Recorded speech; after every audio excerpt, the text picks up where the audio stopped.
Hello everyone, and welcome back to Crafty Little Dragonfly, where today we are celebrating Miku Day. March 9th celebrates Hatsune Miku, who is a virtual idol from Japan.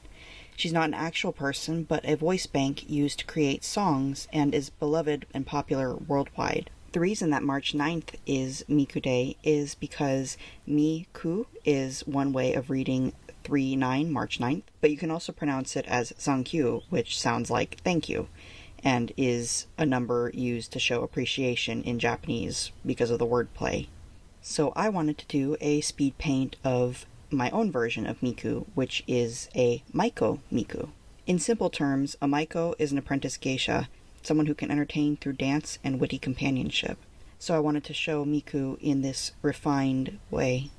So the first thing that you saw was the original sketch that I did, and it was originally just about the color scheme of the bright orange with a muted teal, and so I decided to turn that into Miku. Next, I wanted to do a small reference sheet, and I might change her later on, but currently it was just to give me something to work from for the final picture. I wanted to include as many references to Miku as I could to make it recognizable. I mixed her iconic twin tails with the Momoware hairstyle that Maiko will wear, and used kanzashi in the hair similar to how a Maiko wears hers. I kept the bangs down because I wanted it to be recognizable, because usually the hair is completely slicked back. So her bangs are recognizable, hair color. Her eyes, I wanted to have the orange incorporated into the eyes as well, just as a stylistic thing. I wanted to be accurate with how Maiko wear their kimono, which have the long furisode sleeves, the trailing kimono, including the differences in wearing it around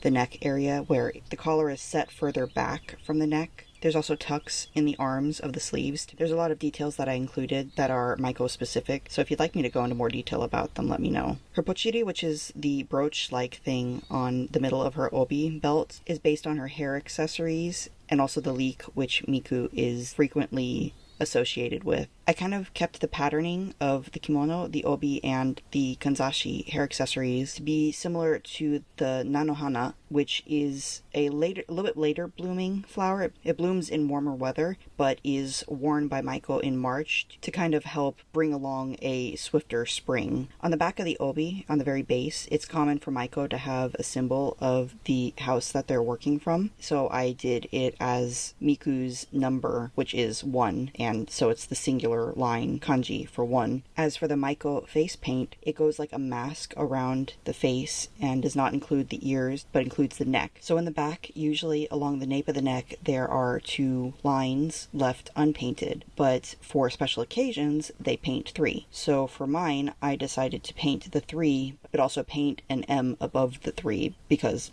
M for Miku. It's not seen in my drawing currently, but it's a detail I liked. So I started out with the original pose, and I was dead set on getting the pose correct, but I went through a lot of iterations trying to make it look right, but not block things, but make it still feel kind of flowing. I don't know. And the face also gave me a lot of trouble too. There was quite a few revisions. So there are many iterations of how the pose went, and I just wanted to make it a little dramatic for fixing the kanzashi in the hair, but I wanted to make it flowy and make the movement a focus. I tried to use a technique of making solid shapes and then lowering the opacity of the layers to try and block in where everything was going to go. It worked pretty well from the hair and a little bit okay for the kimono. I changed things around a lot, so in the end, I don't know how helpful it was for the body, but it was definitely helpful for the hair. So if you want to get nice flowing hair strands, that might be something you can try. I finally settled on a face that I liked and tried to figure out how the sleeves would flow in like a dramatic wind. Also, she's holding a mirror. I don't know how well that came across or not, but I didn't know if it would end up looking like a smartphone or something, but it's supposed to be a mirror to check how the positioning looks. Now we're making the flat color layer, which is used underneath all of the shading. That way you can just clip your adjustments to a layer above and not have it go outside them. I'm just filling in each of the individual areas with their colors. I made sure to make the face area white for the white paint. I kind of kept the entire palette very teal with the bright orange accents to kind of keep it unified, but also have have that complementary color scheme. The brush I was using for the kanzashi hair accessories and the patterns on the kimono and the obi is the watercolor dandelion style brush from the Free Realistic Siren watercolor brush set by D. It's DI. I can try and link it in the description. And I just layered it in different colors and just tried to make it look fluffy and flowery. Honestly, I did not feel like actually having to draw a bunch of flowers at the moment, and I didn't feel like figuring out an actual pattern for the kimono and the obi, so you kind of get an abstract, fluffy design, but I think it turned out pretty well. And I just kind of shaded on top of it so it looked more three-dimensional. I tried to make all the other accessories look kind of pretty and shiny using color dodge layers and speckling to make it look like things are made either with little diamonds or with like golden embroidery threads, just so that it gives a little something when it catches the light and gives a little bit of visual interest. I used a more saturated, deeper blue for the hair shading and added a lighter shade along the tips to kind of give a really nice glowing kind of effect with the hair. I'm still working out how exactly I want to shade hair because I don't really want to do it, so it looks necessarily realistic, because I think my style leans more towards kind of clumpy sections, but I'm still working on it to try and see what I want to do for it. For the kimono, I tried to layer the patterning with both the orange and the darker green just to make sure that all the colors are kind of used in multiple locations to make it look a little more harmonious.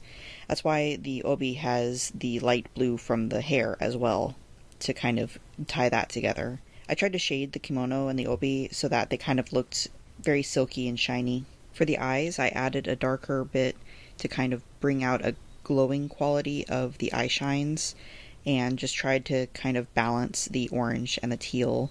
So for the makeup, Maiko's makeup changes throughout her journey to become a geisha. So a first year Maiko will have only her bottom lip painted, and then second year onwards have the top lip painted as well. Younger Maiko also have longer and more extravagant hair accessories, and they become a little bit more demure as they move along towards becoming a geisha.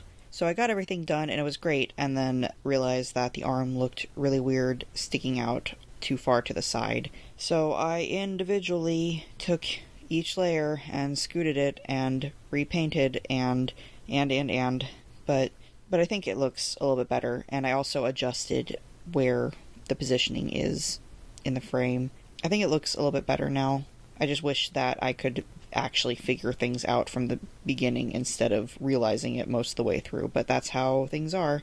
So I started messing with coloring the line work, and I ended up getting this effect where it was so bright and really colorful, and I really liked that. I don't know if it reads very well for an image, so you'll have to let me know what you think of it, but I was trying to kind of balance the rainbow effect I got in the eyes with making sure that the lines were actually clear and readable. So let me know how I did in the end. But that's about it for this video. If you liked it, I could actually really use the encouragement, so if you'd like to comment or like the video. I had a rough time with getting this to the final piece, so a little encouragement might be nice if you feel like it. If you have any critiques, let me know. If you have any comments, let me know. If you did like her, then maybe give me a like if you like. Stop saying like. If not, that's okay. Thank you for sticking around until the end. Please come back again. Thank you. Bye.